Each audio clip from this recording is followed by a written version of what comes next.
Hello, welcome to our channel, welcome to Amy's channel. आज मैं reading कर रही हूँ, जनरल रीडिंग है, पिक अ कार्ड रीडिंग नहीं है। स्टारमैन टैरो से कर रही हूँ। इसके अंदर ये है कि आप लोग नो कांटेक्ट सिचुएशन में हैं, तो वैलेंटाइन पे डू दे मिस यू, कि आप उनकी लाइफ में नहीं है, या वैलेंटाइन पे आपका और उनका कोई कांटेक्ट नहीं है। डू दे मिस यू और नॉट? ओके, तो प्लीज़ जर्नल है, जो चीज़ रेजोनेट करे उसे लीजिएगा, जो चीज़ रेजोनेट ना करे उसको मत लीजिएगा।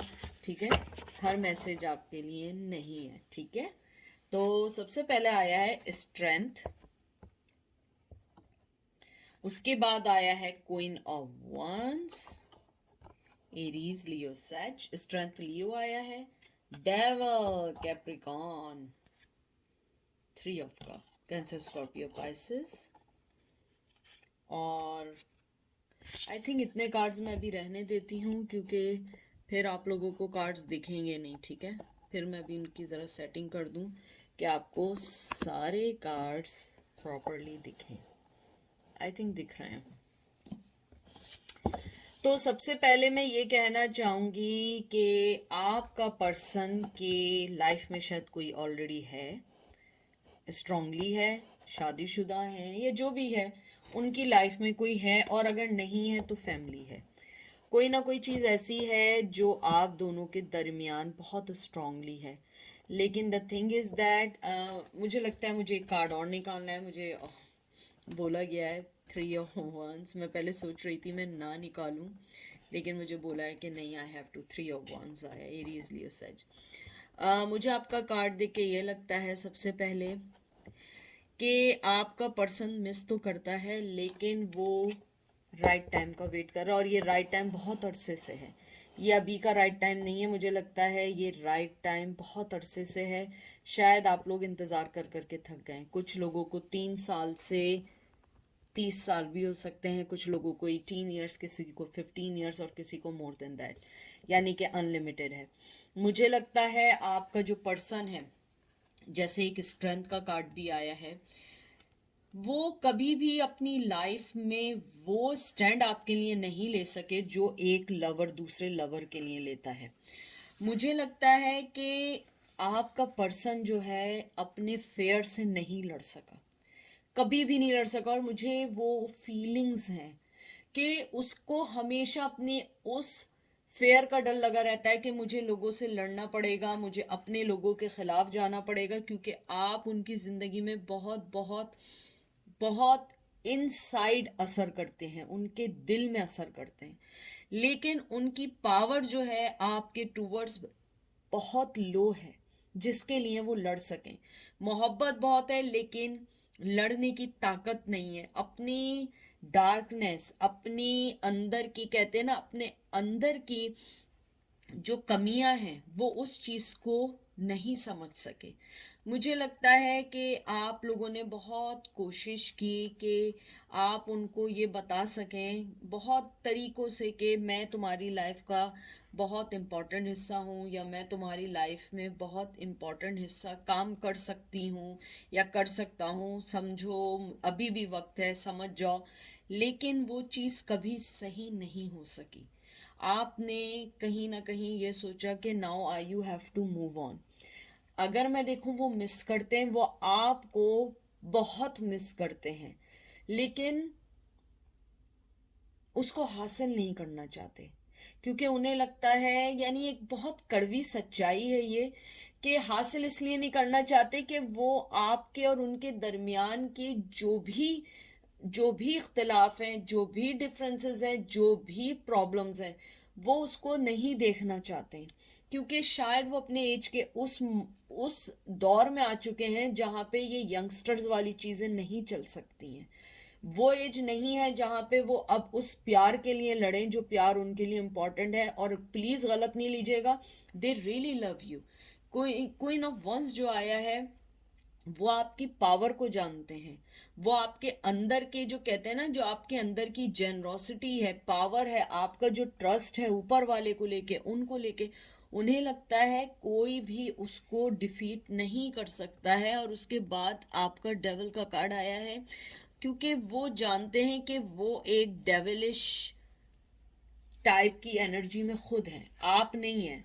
आप तो वो एंजल हैं जिसने हमेशा उनको उनकी ज़िंदगी में बहुत सारी इंपॉर्टेंट चीज़ें दी, दिखाई और समझाई, लेकिन वो जानते हैं कि आपके अंदर की जो पावर है वो उसके अगेंस्ट नहीं जा सकते, इसलिए वो दूर से बैठ के सिर्फ आपको देख सकते हैं, डिसीजन नहीं ले सकते हैं। डेविल का कार्ड जो आया है ये एक ट्रिक्स्टर का भी कार्ड है, एक ट्रांसपेरेंट का भी कार्ड है, और वो अपने आप को समझते हैं कि आपके लिए डिज़ायर है, ऑब्सेशन है, बहुत कुछ है, लेकिन वो उस चीज़ को पाने से डरते हैं। यानी कि ऐसा समझ लें कि कुछ लोग होते हैं जिन्हें कभी आपने देखा ना, कहते हैं हमें स्विमिंग पसंद है लेकिन हमें स्विमिंग से डर लगता है। हम बुर्ज खलीफा जाना चाहते हैं लेकिन हमें ऊंचाई से डर लगता है। ये वो चीज़ है। मैं आपको ये सारी मिसालें ऐसे दे रही हूँ ताकि मेरे जो व्यूवर्स हैं वो कोई साइंटिस्ट नहीं है, ना वो कोई स्कॉलर्स हैं, आप लोग एक नॉर्मल लोग हैं मेरी तरह, और आपको मेरी बात मेरे सिंपल वे में ही मुझे समझानी चाहिए। मुझे लगता है कि मोहब्बत है, मिसिंग भी है, कि आप उनकी लाइफ का एक मिसिंग पज़ल है, लेकिन वो आपकी तरफ नहीं आना चाहते, वो देखना नहीं चाहते कि जो प्यार है उसको ऐसे ही कायम रहने दें, ना कि उस प्यार की तरफ उसको हासिल करके और उसके बाद की लड़ाई झगड़ों को देखा जाए या उन कॉन्फ्लिक्शंस को देखा जाए। 3 ऑफ कप मुझे लगता है कि आपके साथ एक और थर्ड एनर्जी भी है, या तो उनका पार्टनर है या फैमिली है, मदर है, लेकिन मुझे लगता है या तो उनका पार्टनर है या लॉन्ग टर्म कमिटमेंट में है या कोई बहुत गहरा दोस्त है जो आप दोनों के दरमियान बीच में है, और वो आपकी एनर्जी उन तक और उनकी एनर्जी आप तक आने नहीं देते फुली। मुझे लगता है कि आपका पर्सन ये समझता है कि आप एक कॉन्स्टेंटली उनके लिए एक वो कॉल है जिसको वो मिस करते हैं। जैसे आपको कोई कॉल करता रहना और आप मिस करते रहते हैं, वही कॉल है कि आप उठाना नहीं चाहते लेकिन आपको पता है कि आपकी कॉल है, आप हैं दूसरी तरफ। मुझे लगता है कि आपका पर्सन जो है अपनी लाइफ में उस जगह पर है जहाँ पे वो कहीं ना कहीं ये सोचता है कि मुझे ऊपर वाले ने अगर अलग किया है तो ऊपर वाला ही मिलाएगा। शायद आपका पर्सन जो है बहुत ज़्यादा डाउन टू अर्थ है, और वो हमेशा उस वे में सोचता है जिस वे में कोई ना सोचता हो। मुझे लगता है वो अब ये सोचते हैं या सोचती हैं कि जिस तरीके से हम अलग हुए हैं उसी तरीके से ऊपर वाला हमें मिलाएगा। मुझे ये लगता है कि आपका पर्सन आपको ये भी कहना चाहता है कि मुझे मालूम है कि मेरी जो अपॉर्चुनिटीज़ है मैं उसको लूज़ कर रहा हूँ, क्योंकि मेरे पास तुम्हें देने के लिए कोई प्लान नहीं है। मोहब्बत काफ़ी नहीं है, मेरे पास कोई आइडिया नहीं है, मेरे पास कोई ऐसी चीज़ नहीं है मैं तुम्हें ये कह सकूं कि हाँ तुम मेरी लाइफ में आओ, मैं ये सही कर दूंगा, मैं ये कर दूंगा या ये कर दूंगा या ये कर दूंगी। मेरे पास कोई प्लान नहीं है, मैं सीधी सिंपल लाइफ में चल रही हूँ या चल रहा हूँ। मुझे ये भी लगता है कि आपका जो पर्सन है वो ये भी कहना चाहता है कि आप जो हैं ये नहीं समझें कि मोहब्बत में कमी हुई है या आप मेरी लाइफ में नहीं है। नहीं, मैं मिस करता हूँ या करती हूँ, लेकिन मैं इस वक्त इस कॉल को अटेंड नहीं करना चाहता या चाहती। मुझे लगता है कि आज भी कुछ लोगों के old messages, old letters, old emails भी हैं, और कुछ लोगों के पास आपकी वॉइस मैसेजेस भी हैं जो आप लोगों ने कभी छोड़े होंगे अपने अच्छे दौर में। और अगर आपको बिछड़े बहुत साल हो गए तो मुझे लगता है या तो आपके हैंड रिटन लेटर्स हैं या राइटिंग में लिखी हुई कोई चीज़ है, उनके पास कोई ना कोई चीज़ ऐसी है जो आपको बहुत बहुत याद करते हैं उन चीज़ों को सोच के। फिर आपका कार्ड आया है 9 of pentacle, taurus, Virgo, Capricorn. 9 of swords, 9 number बहुत बहुत इम्पोर्टेंट है, और 4 ऑफ कप। 9 नंबर बहुत इम्पोर्टेंट है, और सितंबर आपके लिए बहुत इम्पोर्टेंट है। मुझे लगता है कुछ लोगों के लिए बहुत इम्पोर्टेंट है। और मैं एक चीज़ और बता दूं, क्योंकि 9 नंबर जो है ये एक तरीके से ऑलमोस्ट कंप्लीट साइकिल का कार्ड है। मुझे लगता है कुछ लोगों के पर्सन शायद अपनी ज़िंदगी में कोई डिसीजन लेना चाहें और आगे बढ़ना चाहें, शायद कुछ लोग नहीं। 9 ऑफ पेंटिकल जो है ये एक तरीके से कहते हैं अपनी ज़िंदगी का चार्ज लेके आगे बढ़ने का कार्ड है। मुझे लगता है आपका पर्सन कहता है कि मैं अपनी डेस्टिनी चेंज करना तो चाहता हूँ या चाहती हूँ, और मैं बिलीव करता हूँ या करती हूँ कि तुम डिज़र्व करती हो या करते हो मोहब्बत को, लेकिन मेरे पास जो तुम्हारे पास गिफ्ट है देने को वो सिर्फ और सिर्फ मेरी मोहब्बत है, लेकिन वो मैं तुम्हें ज़रूर दूंगा अपने ड्रीम्स के थ्रू, अपने टेलीपैथिकली मैसेजेस के थ्रू, और तुम्हें मैं वो एनर्जी सेंड करूंगा जो तुम फील कर सकोगे। मुझे लगता है आपका पर्सन आपको ये भी कहना चाहता है कि मैंने वो सारी लिमिट्स, वो सारी बाउंड्रीज तोड़ दी जो मुझे नहीं करनी चाहिए थी। मुझे सोचना चाहिए था अपना हर स्टेप लेने से पहले, लेकिन मैं बहुत बहुत स्टूपिड था। मैं बहुत ज़्यादा उन सब चीज़ों के बारे में सोच रहा था या सोच रही थी जो मेरे लिए फ़ायदेमंद थी।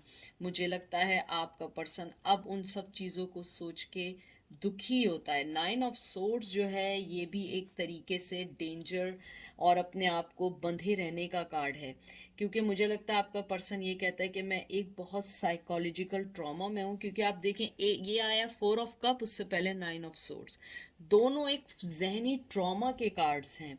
ये 4 ऑफ कप है, मैं इसको मेक श्योर कर लूँ, यस। दोनों एक तरीके से लूज करने के, अपने मेंटली लेवल को लूज करने के कार्ड हैं। मुझे लगता है आपका पर्सन हमेशा यही कहता है, देखें पहले आपका स्ट्रेंथ का कार्ड आया था और वो अभी भी ये कहता है कि मैं अपने आप से खुद पूछता हूँ कि मैं डरता किस बात से हूँ या डरती किस बात से हूँ। मैं क्यों नहीं अंडरस्टैंड कर पाता या पाती हूँ कि मेरी ज़िंदगी में यही सबसे अच्छी फीलिंग्स है और यही वो वाहिद फीलिंग है जो मुझे मोहब्बत का एहसास दिलाती हैं, जो मुझे आगे बढ़ने का एहसास दिलाती हैं, जो मुझे बताती हैं कि मेरी ज़िंदगी में बहुत इम्पॉर्टेंट हो। मुझे जो भी साइकोलॉजिकल मैं सफ़र हूँ या जो भी मेरी नेगेटिविटी है, मैं उनको सही करना चाहता हूँ। मुझे लगता है आपके कुछ लोग जो, आई एम सॉरी टू से, वो सेक्सुअली एडिक्ट हैं, या मुझे लगता है कि वो बहुत ज़्यादा सेक्सुअली डिज़ायर करते हैं और वो इन सब चीज़ों से परेशान है। शायद कुछ लोगों के लिए, आई एम सॉरी, क्योंकि आपको पता है मैं स्टेप की रीडिंग्स नहीं करती हूँ, even though I get messages, मैं वो कभी नहीं करती हूँ, लेकिन मुझे लगता है यहाँ इस चीज़ को बोलना ज़रूरी है। आपके पर्सन और आपके दरमियान अगर सेक्शुअली वजह से डिफरेंसेस आए थे कि वो बहुत ज़्यादा डिज़ायरेबल थे और वो दूसरे लोगों के पास जाते थे, तो शायद एक ये वन ऑफ देम वजह थी।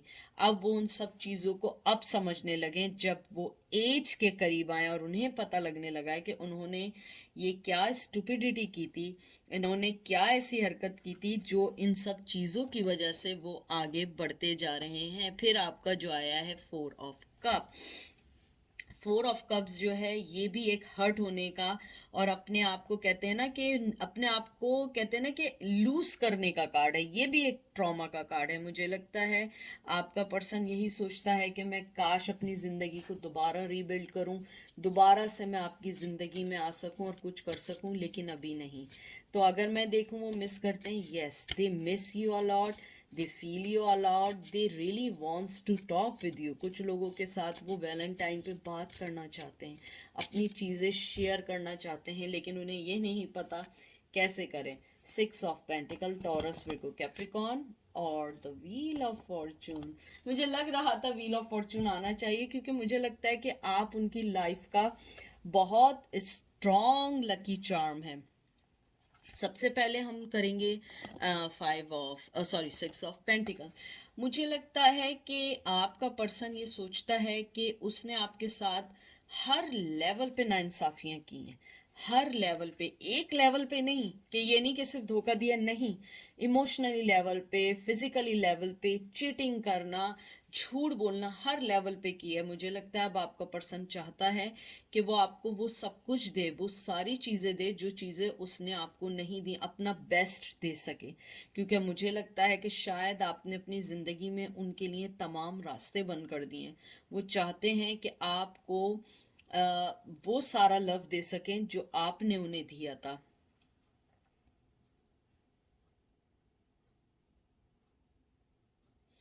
तो मुझे यहाँ पे, मैं इसलिए खामोश हो गई थी, मुझे एक बात याद आई थी कि आप वो पर्सन थे या आपका पर्सन आपसे कहना चाहता है कि आप वो पर्सन थे कि जो अपनी ज़िंदगी में हर चीज़ देने के साथ साथ एक सबक देते थे। मुझे नहीं पता आप लोग क्या सबक देते थे या क्या लेसन देते थे। मुझे ये लगता है जैसे फॉर एग्जांपल एक प्रोवर्ब है चाइना की ना कि एक गरीब आदमी था तो उसको एक आदमी ने एक फ़िश ला के दी और वो फ़िश जो थी उस आदमी ने बहुत गरीब था, उसने फ़िश खाई तो उसने उसको फ़िश नहीं दी उस आदमी ने, उसने उसको बताया कि वो उसके लिए काम भी कर सकता है, तो उसने उसको एक ऑक्यूपेशन बताया। तो ये मैं आपको सिर्फ सारी बातें इसलिए बता रही हूँ कि बिल्कुल एग्जैक्टली लाइक दैट कि आप वो पर्सन नहीं थे कि जो सिर्फ देना जानते थे, आप देने के साथ अपने से वो एक्सपीरियंसेस शेयर करना लोगों के साथ चाहते थे जो उनके लिए फ़ायदा हो। और इसीलिए व्हील ऑफ फॉर्चून का कार्ड आया है कि आप लोगों की ज़िंदगी को चेंज कर देते हैं। मेरे व्यूवर्स मुझे लगता है बहुत ज़्यादा इंटेलिजेंट हैं, बहुत बैलेंस्ड हैं, अपने डार्क साइड को बड़ा डिप्रेस करने के साथ साथ आप लोग बहुत अच्छे फाइटर्स हैं। मुझे लगता है कि आप अंडरस्टैंड करते हैं कि नेचर की क्या साइकिल है, किस तरीके से लाइफ चलती है, किस तरह से आगे बढ़ना है, किस तरीके से अपनी ज़िंदगी में लोगों को अहमियत देनी है। और मुझे ये भी लगता है कि आप लोग स्टिल इन सब चीज़ों के साथ कहीं ना कहीं मिस करते हैं आप, और वो तो आपको बहुत मिस करते हैं, ऑब्सेस्ड हैं आपके लिए।